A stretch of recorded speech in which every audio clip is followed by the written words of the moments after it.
then when we realize that, and from Paul's letter to the Romans, anyone who rejects the authority of God brings judgment upon themselves. We come to realize that these scriptures almost sound like they're from outer space in the world in which we live. These scriptures don't seem to have anything to do with the way things are today. And one of the things that becomes a great concern in today's society is playing the blame game. Who can we blame for this? Who's responsible for this? And of course, you've heard me say it, we can blame political parties, we can blame television, we can blame the education system, we can blame a whole lot of stuff. But I think we need to understand that there's a very basic premise that over the years has become accepted in our society, and we've kind of let it be that way. And when we talk about the devaluation of human life, when we talk about the breakdown of marriage and family, and we think that the devaluation of human life began with Roe v. Wade and the abortion issue. Not so. The devaluation of human life began when we started selling people as property. And they came here on slave ships. And people own them. And they own them because they can make a lot more money with them doing their work so that they can make profit. We talk about slavery in this country with great shame and with great disgust. What we fail to realize is today, July 29, 2013, there are more active slaves in the world today than there was for the entire 400 years of the African slave trade. In the world today, there are 40 million active slaves. 89% of them are sold into the sex trafficking. Mostly girls between the ages of 12 and 21. But there are some young boys sold in that trafficking. The others are exploited for cheap child labor. I'm not talking about a sweatshop in Bangladesh that makes Nike tennis shoes and they only get 15 cents an hour. Even though those conditions are bad. I'm talking about people actually being taken from their home and sold worldwide. Not just someone who is not being paid a just wage. That's not what we're talking about. And the notion that a human life is of value because it can bring me profit or it can bring me pleasure. That one thought, that's the way that we see human life. It's an object of profit. I can make money off of those people. Or I can derive some pleasure from those people. Out of that springs a view of mankind and a view of humanity that is deplorable. The drug trade. The drug trade. No one is going to say drugs are a really good thing. but you can make a ton of money off of them.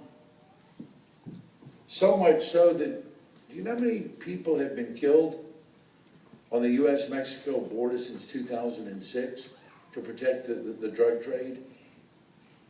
48,000 people have been killed on the U.S.-Mexican border. The Vietnam War only had 55,000 people. And this isn't a war. It's a drug trade.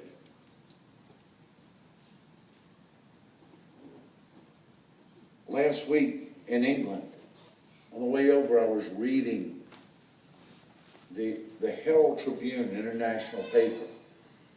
And they showed a picture of two young men, 43 years old, big, strapping, healthy young guys, probably 6 foot something. You know, looked like they could be athletes, swimmers, big guys, muscular. And they were identical twins who were born blind. And their parents had died, and they've lost vision. I think it was macular degeneration. And now their life was getting ready to become more difficult. So they were euthanized. These two 43-year-old men, because they couldn't see, and living life without sight was going to become more difficult, they told the whole process, condoned by the state in Belgium, where they came in and they had a cup of tea, and someone said a prayer with them, and they injected them and killed these two 43-year-old men with the state's approval, because life as a blind person was going to get more difficult. If you understand that recently we've just okayed, with our current administration, for the morning after pill to be sold over the counter to any young girl at any age. If you're not familiar with the morning after pill, the RU486, it's a spontaneous abortion, because if you've had intercourse in the last 48 hours, it makes sure that nothing is connected, and whatever is there is killed. And the justification for not making them 18 years old in order to buy this pill was, well, the FDA has told us that this product is safe and no one gets harmed. No, that was the justification. And they made the statement that you can self-abort and no one gets harmed. And there's no outrage. We accept that as the world in which we live, that no one gets harmed when you have a spontaneous abortion, because the 14-year-old just goes back to a regular cycle. We don't consider that. Made in the image and likeness of God. Born and created to be destined for God. And as long as we don't see human life as being destined for God, then it doesn't really matter. It is profit or pleasure. It's how we can use one another and what we can get off of one another. And we do it in so many different ways, and we just, wow, I missed that one. But that's the basic premise of the society in which we live. Our pleasures, regardless of what they are the most important thing. We cannot give a child in school an aspirin. That's far too dangerous. After the age of 11, we can give them condoms.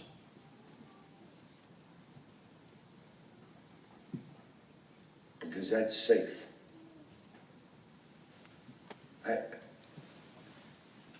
It's very difficult to talk about this without saying stuff that I have no business saying in church. But It's beyond me that we see this, we hear it, we read it, and we said, the damnedest thing I've ever seen, huh? And we don't do anything about it. It's like we're helpless. There's not a thing we can do. We just have to wait until life evolves till we can't tolerate it anymore. God, I'm glad I'm old. I feel sorry for those poor kids today. We say stupid stuff like that. And we allow it to happen. You realize how many states are trying to propose euthanasia? If you get to a certain point in a certain age, it costs too much to keep you alive. Get rid of you. Not that you're someone's mother, someone's grandmother, a child of God. The bottom line is, how much is your health care going to cost? And if it's unreasonable, we need to get rid of you. What is different than what Joseph Mengele did down in Brazil or during Nazi Germany when he did his experiments on twins and on retarded children? And we thought Nazi Germany was so horrible that the stuff he did to these children because they were deformed or they were retarded or they were something else, we did all these experimentation on them because they were like lab rats and they were human beings. And now we're trying to legislate it. And it's trying to be legislated. And then you look at people like Kermit Gosnell. Oh my God, that's way too graphic to talk about in church when children are available. But the stuff that he did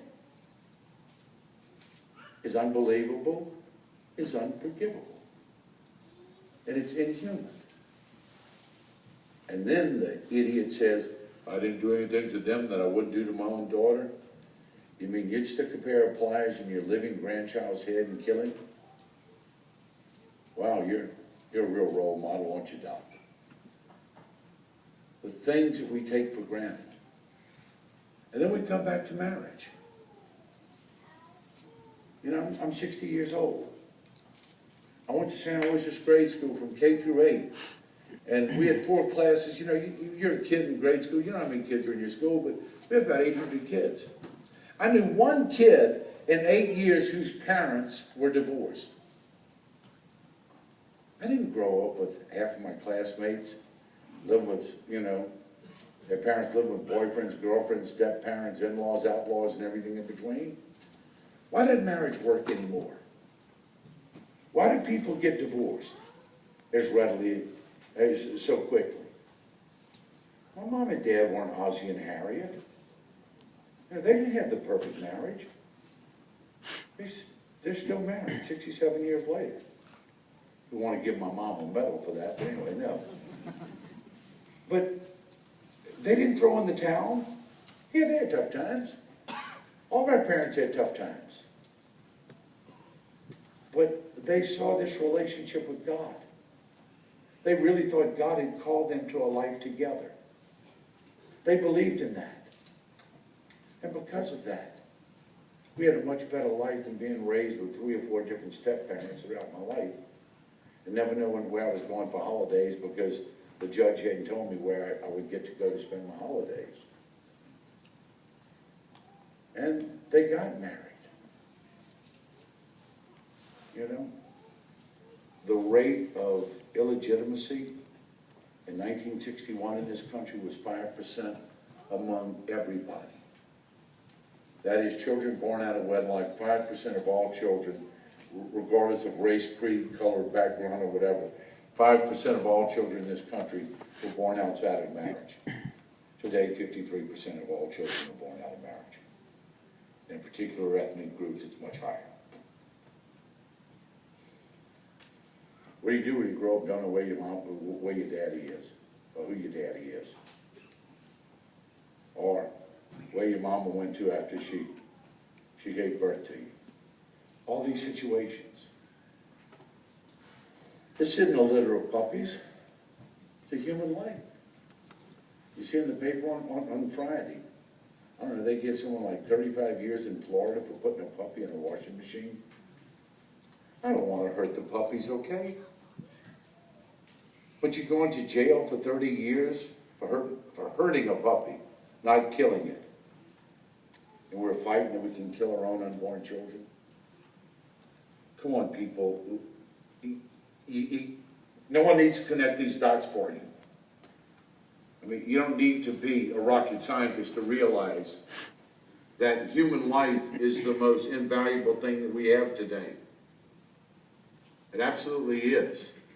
When we got to that stage where kids were getting killed for their sneakers, when the Air Jordans first came out, this has been 20 years ago, and kids were getting killed for their sneakers. You got Air Jordans, I want them, we shoot you, take your tennis shoes. For God's sakes. They're killing kids for a pair of tennis shoes. Air Jordans are more important than your life. And then it became, the NFL jackets, the Bears, the Colts, or whatever. They were killing kids. Maybe sure they didn't shoot the coat. They shoot them straight in the head. Don't mess up the coat. For sports regalia. And we call ourselves a civilized country. And we have reduced human life to profit or pleasure. Look at pornography. A $38 billion a year industry. And guys, we're the ones who are the most guilty on that, okay? Pornography is not done for women, by and large. I mean, like 95% of all pornography is geared towards men. Oh, well, I just buy this magazine, I go online, look at that. As long as you're going online, as long as you're looking at it, they're going to keep producing it. How many of us look at pornography and wonder, I wonder whether or not she goes to church on Sunday? It's not why we look at pornography. We get pleasure from it. That's why we do it. And we become part of that problem. And young people who talk about hooking up, we're just hanging out and hooking up, and we got friends with benefits. No emotions, no feelings, no relationship, no child of God. You're going to do something that brings me pleasure, I'm going to do something that brings you pleasure. Let's call it a day. That's all respect of life issues. That's all things that are important to the dignity and the sanctity of human life. And it's all stuff that we need to deal with today. Our prejudices, those people, you can fill in the blanks. Those people, it can be because of their religious beliefs, it can be because of their sexual preference, it can be because of the color of their skin, it can be because of their country of origin. And when we say those people become people that we just kind of dehumanize. We don't think that they have a mother and father who love them. We don't think that they're made in the image and likeness of God. We don't think they have the same worth that we do because we categorize them as the other side.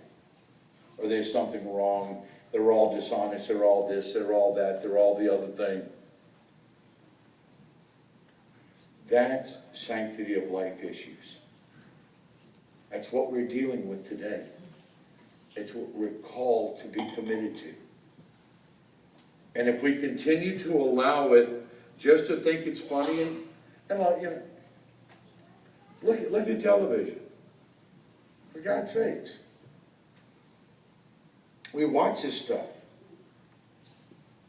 And we watch this stuff, and you know what it cost last year to have a 30-second spot in the Super Bowl commercial? $3.8 million.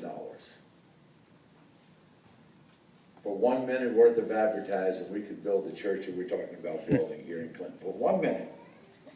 1 minute of Super Bowl advertising. But you know why they pay $3.8 million to sell you that stuff? Because we buy it. and we keep buying it, and we keep watching the shows, I know it's terrible, but it's so funny. It just cracks me up. That's why they keep doing it. That's why they keep producing that crap, excuse me. Because we watch it, and we think it's funny. Because it's not really overt. It's just, it's surrounded with humor, so it's okay.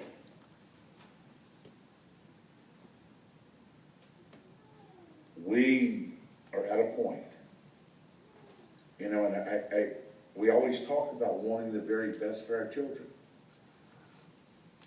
We want the very best for our children. Ecology is the big buzzword.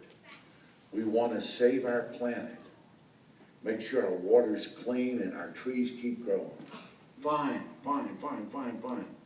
Love nature. But if their minds are so polluted and their souls are so polluted with so much other filth, I don't care whether or not this universe lasts. I care whether or not we make it to the presence of God. And that's why we're here. I don't think it's an either-or question, okay? But if the universe remains pristine and none of us get to the presence of God, what have we done? What have we done for our children? They've had clean air, clean waters, and perverted and polluted minds and hearts and souls.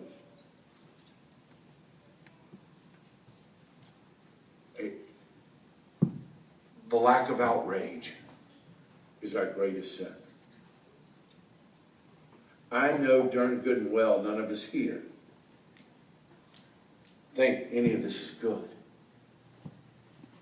But the fact that we remain quiet as it's promoted, that's our sin. Mm-hmm. We've always heard about sins of omission and commission. It's not that we are necessarily attempting to do wrong. It's that we're not fighting for the right thing. We're not fighting for God's presence. Everyone thinks, oh God, there go those right to life people and they're anti-abortion. Yeah, they are.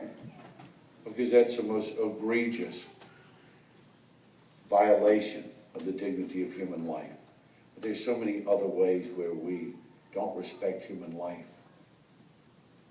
And as we allow it to happen, you notice how we have to keep moving further away from the city and further away from the crime and further away from the dangerous neighborhoods? We're going to meet one day. And there'll be no place to run, no place to hide. And then we'll have to change the culture, change the hearts, restore human life to its rightful place in the dignity in the sight of God. That's what's going to change our society, not the next election.